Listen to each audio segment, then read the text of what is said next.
Vikki Thompson, Senior Research Associate at the University of Bristol's Cabot Institute for the Environment.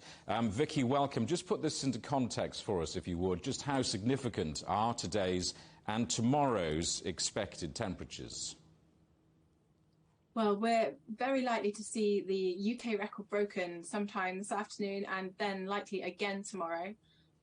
But these temperatures, it's a growing trend, a rising trend. We've been seeing heat waves happening more often, and the heat waves we're seeing are hotter than they were 50 years ago.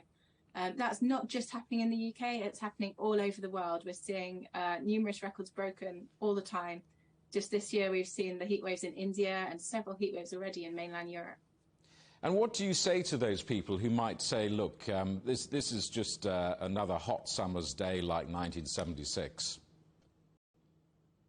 Well, in 1976, the heat wave was only really affecting the UK at that time. Right now, we're seeing heat waves across most of mainland Europe, and other places across the world are well above average as well.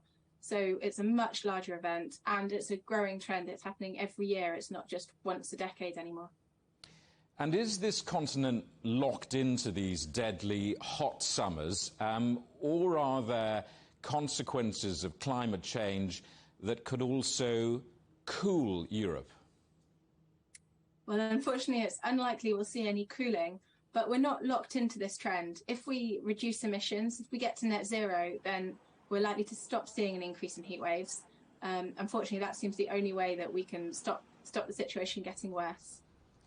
Well, let's talk about trying to do something about this. Let me ask you, what immediate action is required right now to mitigate the obvious effects, some will say, of climate change like we're seeing?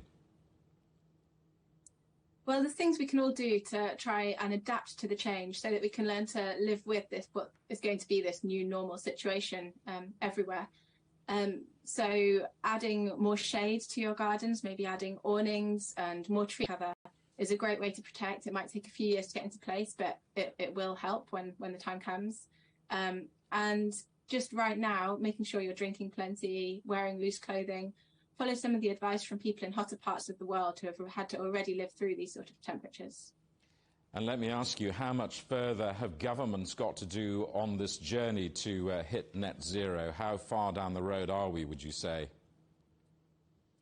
Well, at least events like this make them start talking and thinking about it a lot more seriously. They're seeing what the consequences will be if nothing is done. And so we've got to hope that they start taking net zero really seriously.